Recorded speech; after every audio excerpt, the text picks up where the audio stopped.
첫 번째 순서는 주택사업 편중도 분석 및 향후 전략이라는 주제로 박철환 한국건설산업연구원 경제금융연구실 연구위원님께서 발표해 주시겠습니다. 박철환 연구위원님께서는 단상 위로 올라와 주시길 바랍니다. 연구위원님 소개를 잠깐 해드리자면요. 2008년부터 한국건설산업연구원에서 근무하시면서 거시경제와 응용계량 그리고 건설 경기 분석 등을 맡아오셨습니다. 그동안 동남아 지역 건설 수주 활성화를 위한 건설 공제조합의 역할 연구, 그리고 건설 경기 둔화가 경제 및 고용에 미치는 영향, 4차 산업혁명 시대 인프라 질적 재고 방향 등의 연구 보고서를 작성하셨습니다. 안녕하십니까. 저는 건설산업연구원의 박철환 연구원입니다. 2021년 건설 포럼, 건설업의 넥스트 빅싱 이렇게 포럼에 불러주셔서 정말 감사합니다. 제가 하고 있는 업무는 특히 이제 건설 경기 시장을 분석하고 경기 전망을 하고 있습니다. 주택 건설업에서 가장 큰 포션을 차지하고 있는 주택 시장이 향후 어떻게 될지에 대한 이제 고려를 위주로 하고 있는데요. 오늘 제가 이제 전달해드리고자 하는 것은 크게 세 가지입니다. 건설업체들이 과연 어떠한 이제 고민을 하고 있는가, 또한 어떻게 전략을 세워야 하는지에 대해서 말씀을 드리겠습니다. 그리고 단기적인 전략보다는 중기적으로 어떠한 전략을 해야 하는지에 대해서 30분 짧은 시간 동안 제가 이제 발표를 하겠습니다. 건설업체 분들이 보시면 좋을 것 같고요. 또한 건설업에 산업에 투자하시는 분들, 또한 종사하시는 분들, 신사업 전략에 이제 고민을 가지고 계신 분들이 오늘 이렇게 발표를 들으시면 아주 좋은 시간이 될 것 같습니다. 첫 번째로 문제 제기를 한 다음에 이제 분석에 대해서 제가 발표하겠습니다. 세 번째는 전략과 시사점을 얘기할 텐데요. 문제 제기에 앞서 이 건설 투자를 분석한 내용을 가지고 설명을 드리겠습니다. 건설 투자를 이해하실 때 투자 돈을 생각하시기보다는 한 해에 생겨난 건물수로 이해하시면 좋을 것 같습니다. 아파트라든지 또한 오피스텔 그리고 인프라 건설물로서 좀 이해를 하셔가지고 완성된 걸로서 이해를 하시면 됩니다. 사실 여기 그래프를 보시면은 요게 이제 103.5조 원에서 73.4조 원으로 이렇게 그 토목 물량은 크게 위축됐습니다. 4대강 사업 이후에 토목은 많이 위축됐고요. 그 2019년 이후에 정부가 토목 물량을 늘려가면서 이게 증가하고 있고요. 건설 투자 같은 경우는 주거용 건설 투자 같은 경우는 109.3조 원에서 2016년, 17년 이쯤에 이제 최고를 찍었고요. 그 다음에 점점 이제 낮아져서 지난해 88.9조 원으로 이렇게 3년 연속 감소했습니다. 사실 저희가 이제 주택 경기 호황이다라고 얘기를 하고 있는데 부동산 가격이 올라가는 거는 그만큼 시장에 공급이 안 되고 있기 때문에 공급이 위축되고 있기 때문에 가격이 올라간 것입니다. 그러한 상황을 잘 보여주고 있고요. 주거용 건축 투자가 이렇게 위축된 상황 가운데 향후 어떻게 될지에 대해서 말씀드리겠습니다. 5년 내 최저치지만 올해 같은 경우는 증가할 것으로 이렇게 예상이 됩니다. 다음 보여드리겠습니다. 다음은 주택 투자에 있어서 가장 중요한 것은 정부의 어떻게 보면 정책이라 할 수 있습니다. 정부가 정책을 그동안 이제 규제 위주로 하다가 2019년 말부터 공급 위주로 바꿨습니다. 가격이 너무 오른 것에 대해서 많이 우려를 하고 있고요. 특히 2019년 3기 신도시가 발표가 됐고 작년에 127만 호 수도권 공급 계획을 세웠습니다. 이걸로 이제 이 그래프는 과거 노태우 정부 시절 200만 호 공급 시기와 그 다음에 노무현 부동산 호황기에 판교, 동탄 등 2기 신도시 발표할 때 그리고 문재인 대통령이 발표한 시점에 대해서 이제 비교를 하고 있습니다. 보시면은 노태우 정권 가운데는 이제 부진했지만 이후에 이제 크게 상승해서 36%까지 전체 건설 투자의 36%까지 이렇게 피크를 쳤고요. 노무현 부동산 호황기에는 그렇게 크게 피크는 치진 못했습니다. 바로 이제 글로벌 금융위기가 왔기 때문에 이렇게 가라앉았습니다. 그리고 2017년 이 당시에는 요때 못한 것들을 진행했기 때문에 요때 이제 거의 40% 가까이 피크를 쳤습니다. 최근에 이제 5년 동안 조정이 된 이후에 이제 문재인 정권이 발표한 사업들이 진행이 되고 또한 건설업체들이 분양을 이제 한다면은 이게 이렇게 될 것인데 이 규제가 많이 걸려 있기 때문에 많은 건설사들이 고민이 있습니다. 문제는 얼마나 증가할지 또한 어떻게 증가해야 될지에 대해서 건설사들이 고민을 많이 하고 있습니다. 하지만 국내 건설 수주를 보자면은 작년에 194.1조 원으로 역대 최대치를 기록했습니다. 수주액만 보자면은 건설사들이 앞으로 이 사업을 더 많이 하려고 좀 노력을 하고 있고요. 특히 민간 수주 같은 경우 142조 원을 기록했는데 이것도 역대 최대치입니다. 이 건설 수주가 작년에 경기가 안 좋았음에도 불구하고 많은 업체들이 사업을 새로 하려고 또한 이제 그 신규 사업들을 수주를 이제 많이 받았습니다. 다음 표를 보시겠습니다. 2020년에 주택 수주 같은 경우는 92.8조 원으로서 역대 최대치를 기록했는데요. 재밌는 거는 요게 단기간에 급등됐고 쏠리는 문제가 발생됐습니다. 그만큼 그 불확실성이 컸고요. 정부 규제로 인해서 많은 업체들이 서둘러 수주를 한 것으로 볼 수 있습니다. 재밌는 거는 중장기 수주 비중 추이를 보면은 47.8%로 지난 이제 2004년 이때 거의 50%까지 가까이 했었는데 거의 그 정도 수준에 이르는 편중도를 보이고 있습니다. 역대로 두 번째로 높은 상황이고요. 앞으로 수주를 이만큼 했기 때문에 사업이 진행된 것으로 예상이 됩니다. 제가 이제 여기서 문제를 제기하고자 하는 것은 현재의 상황이 이제 이게 정상적인 상황은 아닙니다. 그 정부의 규제로 인해서 특히 분양가 상한제 시행으로 인해서 많은 기업들이 서둘러 택지를 확보했고요. 작년에 이제 분양이 좀 쏠린 상황이고 그 다음에 해외 사업이 침체된 상황이라서 국내 주택 사업에 좀 더 이제 매진해서 이제 수주를 한 결과입니다. 경기 상황별로 판단하자면은 그러면은 어떠한 주택에 또한 가격 추이는 어떤지 허가 착공은 어떤지에 대해서 세부적으로 판단을 하겠습니다. 그리고 향후 어떤 전망을 낼지에 대해서는 경기 변동과 정부 공급 계획을 살펴보면서 어떠한 전략을 수립할지에 대해서 말씀을 드리겠습니다. 내부적으로는 이제 수주를 했다는 이유는 내부적으로 사업 진행이 높아졌다는 사실을 뜻합니다.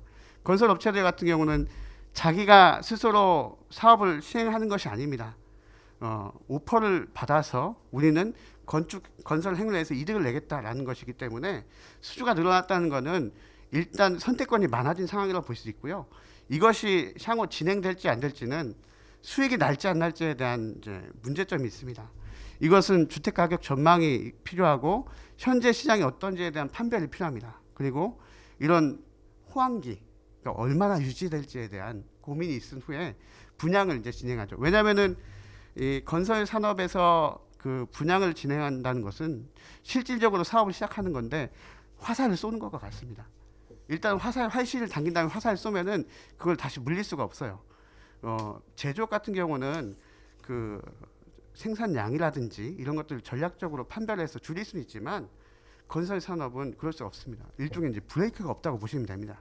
그래서 앞으로 일순간에 쏠리게 된다면은 좀 더 생각보다 많은 양의 주택들이 나올 수 있는 상황이고요. 그런 것이 좀 문제가 발생할 수 있습니다. 지금까지는 상황이 좋아가지고 많이 줄여왔기 때문에 발생이 안 된 것이고 이제 앞으로 이제 그게 쏠리면 좀 발생이 될 수 있는 상황이라고 이해하시면 됩니다. 그래서 이제 분양이 시작되고 착공이 되고 다음에 준공 및 입주가 발생합니다. 다음으로 이제 편중이 어떻게 이루어지고 있고 또한 강화가 되었는지에 대해서 설명을 하고자 합니다. 먼저 이제 살펴볼 것은 주택 수주하고 인허가입니다. 건설업체들 같은 경우 연도별로 보면은 주택 수주가 실질 가격으로 83.5조 원으로 이렇게 굉장히 이제 늘어났습니다. 이때 2016년에도 좋았지만 그 이후에 조정이 된 이후에 다시 이렇게 늘어난 상황입니다. 근데 재밌는 것은 연도별 인허가 물량입니다. 인허가 물량은 정부의 규제로 인해 가지고 이렇게 이때 피크를 친 다음에 이게 2015년입니다. 이때 피크를 쳐서 이렇게 가라앉아서 이렇게 45.8만 호까지 이렇게 위축이 됐습니다. 작년에. 이건 무슨 얘기냐면은 건설업체들이 사업할 거는 많이 받아놓은 상황이지만 아직 인허가까지는 가지 않았다는 것으로 볼 수 있습니다. 좀 무서워가지고 활시를 바로 쏘지 못한 것이죠. 또한 분양가 상한제라든지 아니면 여러 가지 상황으로 인해서 아직까지 본격적으로는 그렇게 당기고 있지는 않은 상황으로 볼 수 있습니다. 재미있는 사실은 이런 게 2007년에도 발생이 됐습니다. 분양가 상한제가 2007년에 시행이 됐는데 2008년부터 본격적으로 시행이 됐는데 그 전년도 2007년도에 똑같이 수주가 증가하고 인허가는 그 다음에 감소하는 이런 이제 엇박자가 났는데 비슷합니다. 그래서 발생한 수주가 실제 인허가로 이어지지 않고 투자는 연계는 좀 늦어지는 상황입니다. 다음을 보자면은 인허가가 수도권의 경우 이제 정점 대비 60% 수준으로 볼 수 있고 지방은 50% 수준입니다. 수도권이 약간 이제 상황이 좋지만 여전히 부진한 상황이고요. 그 인허가가 서울 같은 경우는 굉장히 낮습니다. 5.8만 호인데 이게 이제 이 평균치를 보자면은 요즘 이제 서울에 주택 공급이 부족하다라고 얘기하는 게 이겁니다. 인허가가 서울에서 발생이 안 되고 있습니다. 서울에서는 재건축하고 재개발밖에 인허가가 날 수 없는데 여태 정권이 이걸 막아놨기 때문에 발생하지 않고 있어요. 그러니까 가격이 폭등할 수밖에 없죠.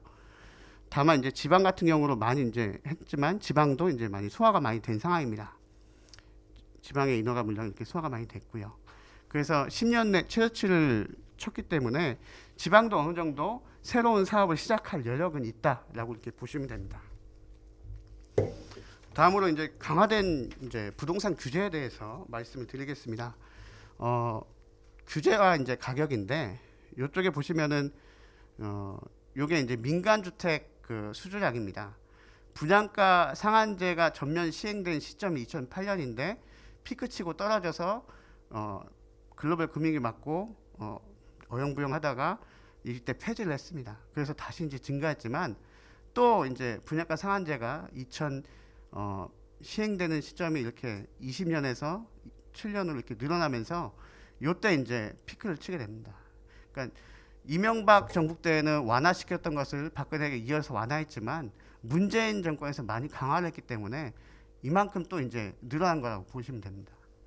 현재 뭐 주택 규제는 지역을 선정해서 가계부채 대책이라든지 아니면 이제 여러 가지 대책들 내놓고 있는데 이게 결과적으로는 가격만 올리는 그리고 시장에 그 가격이 올라가니까 사업을 하고자 하는 사람들이 굉장히 많아지는 겁니다.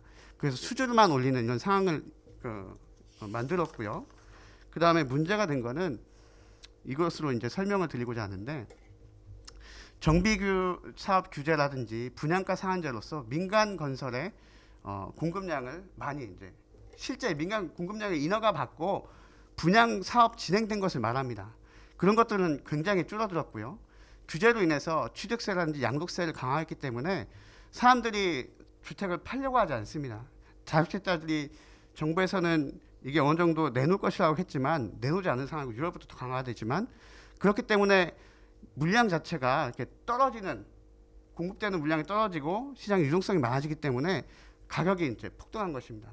이게 이제 수도권에 일어난 일인데 이게 또 재밌는 것은 지방에 똑같이 복제가 됩니다. 지방 광역시라든지 대도시권 이쪽에서 이제 가격이 상승하면은 또 지방 주택도 규제 들어간다. 그렇기 때문에 빨리 사업 시작해야 된다라는 이제 압박감에 시달렸어요. 건설업체들이. 그러니까는 지방에서도 이제 수주가 확대되고 수도권에서 수주가 확대되고 아직 사업은 진행하지 않고 이런 상황입니다. 지금 풍선이 이렇게 부풀어져 있는 상황, 그러니까 캐파들이 많이 몰려서 앞으로 이제 쏟아내고 있는 그 기다리는 그 상황이라고 보시면 됩니다. 다음으로 이제 그 지표 통계를 분석해서 아파트 가격이 얼마나 올랐느냐에 대해서 말씀드리겠습니다. 수도권이 굉장히 많이 올랐고요. 지방 같은 경우는 예전 피크점을 약간 올라선 상황으로 이렇게 보시면 됩니다. 그리고 또한 이제 해외 건설 수주가 이만큼 플랜트 사업을 많이 해서 유가가 올랐을 때는 많이 좋았지만 최근에는 많이 나쁜 상황입니다. 그래서 건설업체들도 이제 국내 사업에 주택 사업으로 더 집중하는 수밖에 없는 편중도가 증가할 수밖에 없는 그런 상황으로 이해하시면 됩니다. 그래서 그 종류별로 어떤 것을 많이 이제 수주를 했냐 이 보면은 특히 재개발, 재건축, 민간 부분에서 요게 보시면은 이제 신규 주택이고요. 요게 재건축, 재개발 수주입니다. 신규 주택도 많이 늘었지만 재개발하고 재건축 수주도 많이 이렇게 증가했습니다.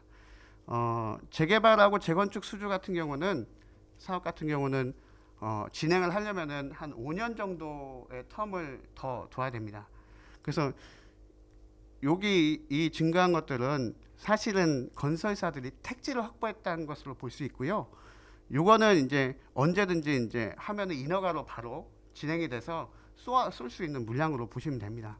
요만큼 이제 캐파가 몰렸다고 볼 수 있고, 과거에는 인허가하고 건설 수주하고 투자가 같이 이렇게 증가했지만 지금은 약간 이제 정책적인 요인 때문에 수주만 증가했고, 그 다음에 이제 올해 인허가라든지 분양이라든지 이런 게 증가할 시점입니다. 실질적으로 주택 사업이 이제 일어나고 있는 시점이라고 올해 이제 보시면 되고요. 어디에 이렇게 많이 증가하냐라고 이렇게 그림을 그려봤습니다. 이게 이제 그 주택 그 지역별 건축 수주의 전년 대비 증가액인데, 보시면은 이렇게 경부선을 타고 요 중앙 지점, 그러니까 인구가 쏠린 지점으로 이렇게 몰려 있다는 것을 볼 수 있습니다. 새로운 사업을 하려는 데들이 이쪽으로 이렇게 몰려 있어요. 이거는 과거 5년 동안 지방에 이제 뭐 혁신도시라든지 많은 이제 그 기관들이 내려갔습니다. 그 기관들 내려간 데가 대부분 다 신도심 쪽이에요. 그러니까 구도심은 몰린 데서 이제 밖에 신도심 쪽으로 아파트들을 많이 지었습니다. 그런 것들이 이제 구도심에 계신 분들의 약간 이제 새 아파트 구매 욕구를 좀 올렸죠. 그런 것들이 이제 최근에 이제 정비 사업이라든지 재건축 사업인지 수주로 인식이 됐고요. 이게 이제 문제는 뭐냐면은 정부가 처음에 의도한 것은 많은 이제 그 기관들이 내려가면서 거기서 이제 사람들이 살기를 원했습니다. 하지만 이게 어떤 상황이 발생했냐면은 지방에 있는 사람들이 오히려 더 쏠리는 것을 만든 거예요. 그건 이제 공동화한 현상이라고 하는데, 사람이 없는 곳이 더 사람이 없어지고, 그러니까 소멸 위기 지역들이 더 늘어나고 도심 지역은 사람이 더 많아지는 그런 현상을 겪었습니다. 그래서 그 지방의 인구가 늘어난 것이 아니고 지방의 인구가 쏠리는 현상만 만들었기 때문에 향후 이것이 이제 그 주택 사업 하시는 분들 좀 고려를 하셔야 됩니다. 그 인구가 많은 지역은 사업성이 높지만 그렇지 않은 지역들, 도심 외곽 지역은 아무래도 좀 나중에 미분양이 발생할 여지가 크고요. 좀 위험이 높다 이렇게 보시면 될 것 같습니다. 다음으로 이제 허가하고 착공 면적을 비교해 보겠습니다. 허가하고 착공 면적을 보면은 여기 이제 수도권하고 지방으로 나눠서 봤는데요. 허가 면적 이렇게 당연히 이제 감소했고요. 착공 면적은 작년에 튀었습니다. 이게 분양가 상한제 때문에 그동안 이제 지연되어 왔던 물량들을 작년에 이제 시작한 거예요. 미분양이 많이 이제 걱정이 돼가지고 지지부진하다가 가격이 폭등하니까 바로 이제 사업 시작하고 분양가 상한제 회피하기 위해서 사업을 시작한 게 작년에 이제 쏠렸다고 보시면 됩니다. 특히 재밌는 거는 수도권에 많이 쏠렸을 것 같지만 오히려 증감률은 지방이 더 많이 튀었습니다. 지방에 좀 애매한 사업들을 작년에 쏟아냈다고 보시면 되고요. 수도권은 어떻게 보면 정상적인 속도라고 볼 수 있습니다. 그래서 미분양 주택 수를 보면은 이렇게 많이 이제 양호해졌습니다. 많이 줄어가지고 분양 실적은 이렇게 증가했고요. 그리고 전년 동기 대비 증가율을 보면은 이렇게 좀 이렇게 증가했습니다. 중고 미분양 주택도 많이 이렇게 감소했고요. 많이 이제 상황이 양호해졌다고, 신규 사업 분양해서 하기에는 양호해진 상황으로 이렇게 이해하시면 됩니다. 문제는 뭐냐면은 올해 분양 계획된 물량이 46만 호, 6만 호 정도 되는데요. 평소에 30만 호 정도 하다가 40만 호 이상 늘리기가 쉽지가 않습니다. 35만 호 정도 했는데 작년에, 올해 이제 46만 호, 10만 호 한꺼번에 늘리기가 힘든데, 제 생각에는 최대한 많은 수를 분양해서 올해하고 내년에 이걸 해소하지 않을까, 이런 생각이 듭니다. 입주 물량이 중요한데요. 왜냐하면 입주가 많은 시점은 신규 사업하기가 힘듭니다. 분양하기가 힘들기 때문에 입주를 잘 봐야 되는데요. 정점을 찍고 지금 많이 이제 정리가 됐습니다. 그리고 그 지방도 2013년 수준으로 회귀해서 어느 정도 이제 양호한 상황이고, 수도권 같은 경우는 굉장히 양호한 상황입니다. 입주가 많이 줄었기 때문에 신규 주택 매수할 수 있는 여력이 높은 상황이라고 볼 수 있습니다. 그래서 전체적으로 보자면은 준공 호수는 예년 수준에 이제 비교해 보자면은 지방보다는 수도권이 사업 환경이 더 좋은 상황입니다. 공급량이 많이 이제 줄었고요. 그 다음에 지방 같은 경우는 약간 이제 서둘러서 작년에 분양한 물량이 많았기 때문에 양호하긴 하지만 그렇게 좋은 상황이라고 좀 볼 수는 없습니다. 그래서 수도권에 오히려 분양하기는 좋은 환경이다라고 이해하시면 될 것 같습니다. 다음으로 이제 전략 및 시사점에 대해서 말씀드리겠습니다. 적정 공급량이 뭔가에 대해서 많은 사람들이 퀘스천을 가지고 있는데, 대략 이제 요거에 대한 연구를 한 게 장기주택 종합계획이 있습니다. 국토연구에서 한 거고요. 보통 40만 호에서 50만 호 사이를 이제 보고 있지만, 약간 이제 캐파를 늘려서 한 50만 호 가까이에서 40만 호 후반대로 이렇게 적정으로 보고 있는데, 이만큼 이때는 늘었습니다. 근데 중요한 건 뭐냐? 이때 이전 시기에 우리가 적정량의 공급을 안 했던 것입니다.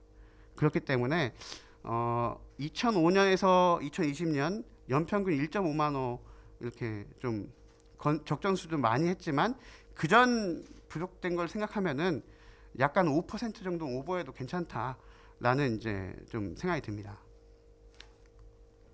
그래서 과잉 공급이라는 문제가 3년 전에 발생했는데 규제로 인해서 많이 줄었고, 인허가하고 위축되고 가격이 상승했습니다. 그래서 수도권을 보자면은 대략 작년에 적정 수준에 25만 호에 들어왔고요.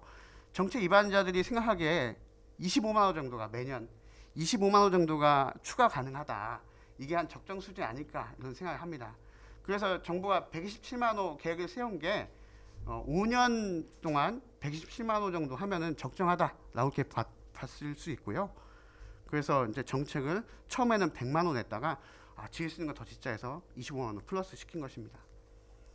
지방 같은 경우는 이렇게 그래프를 비교하자면은 좀 더 이제 많은 오버해서 이렇게 했다고 보시면 됩니다. 그래서 지방 같은 경우는 20만 호가 적정하다고 볼 수 있고요. 그래서 수도권 같은 경우는 좀 더 양호한 상황으로 신규 주택 공급 늘리기는 양호한 상황으로 볼 수 있습니다. 문제는 이제 정부의 정책인데, 작년에 한 번, 두 번, 세 번, 네 번, 다섯 번의 공급 정책을 내놨습니다. 부족하다는 생각 때문에 많이 이렇게 공급 정책을 내놨고, 127만 호 이제 종합 세트를 내놨습니다. 그래서 수도권의 신규 주택이 늘어나고 정비 사업이 향후 이제 될 것이다라고 이제 사람들이 기대 심리 있지만, 문제는 뭐냐면은 이거의 공급 계획이 인허가 계획이 아닙니다. 이거는 택지 확보하겠다는 계획입니다. 그렇기 때문에 이거 시작하려면 3년 정도 걸립니다. 빨라야 3년 시작할 수 있어요. 그러니까는 바로 시작을 할 수가 없는 상황이라서 올해 또 정책을 내놨습니다. 2사 대책 내놔서 수도권에 60만 호 늘리겠다고 했어요. 그래서 인천, 경기에 120만 호 많이 쏟아질 테지만 이게 시차가 있기 때문에 바로 공급이 안 됩니다. 그래서 민간 주택 사업자들한테는 올해가 호재라고 볼 수 있습니다. 이게 이제 역대 그 순환 변동치를 내서 정책 시점과 이게 비교를 해봤는데요. 200만 호 이상 역대 최대 수준 공급계획은 차후의 일이고 2023년 일이고, 그 다음에 올해 같은 경우는 공급해도 괜찮을 생각으로 듭니다. 그래서 정점 지난 후 순환 변동치를 비교해 보니까 언제 그런 피크를 칠 것이냐, 올해하고 내년 피크 치고 23년부터 조정이 돼서 24년 이후에는 침체 국면으로 들어갈 것으로 예상이 됩니다. 이게 이제 정부가 내놓은 이제 주택 물량이 바로 인허가 나고 주택 공급되면은 이게 더 빨라질 수 있겠지만 이게 늦은 상황이에요. 그래서 민간 분양이라는 게 올해 크게 늘어난다면은 이렇게 갈 것 같습니다. 그래서 전략적으로 서울과 수도권 같은 경우는 분양 속도 높여서 향후 3년 내에 바로 공급할 수 있을 것들 최대한 분양하라고 저는 이제 하고 싶고요. 서울 같은 경우는 약간 길게 가져가셔야 됩니다. 23년까지 주택 사업 하셔도 되고, 경기도는 한 22년까지는 안정적일 것으로 보입니다. 문제는 지방인데, 지방은 올해 분양은 괜찮지만 내년부터는 좀 선별적으로 좀 봐야 될 것 같고요. 기타 지역 같은 경우는 광역시 외에 기타 지역은 분양하실 때 좀 신중하실 필요가 있다, 이런 생각이 듭니다. 보수적으로 접근할 필요가 있는 거죠. 그래서 포스트 코로나 사업 전략으로서 올해하고 내년도는 주택 사업하기에는 최적기입니다. 그래서 현금을 최대한 확보할 수 있는 시점이지만, 문제는 뭐냐면 23년부터 기울기 때문에 이걸 미리 좀 신사업 같은 거를 미리 당겨서 하실 필요가 있어요. 현금이 풍성할 때, 올해 내년에 분양하면은 현금이 많이 들어올 거거든요. 그럴 때 작년 같은 경우 경기가 안 좋아서 현금이 어렵다든지 좀 그런 기업들, 하지만 전망이 좋은 그런 기업들을 매수하든지 이런 것들을 가져가서 이때를 좀 대비하시면은 좋은 시점이 아닌가 합니다. 그래서 향후 성장 경로를 확보하기 위한 신사업을 이때 준비하시는 게, 올해 준비하시는 게 참 좋지 않을까, 이런 생각이 듭니다. 이것으로서 제 발표를 마치도록 하겠습니다. 예, 감사합니다.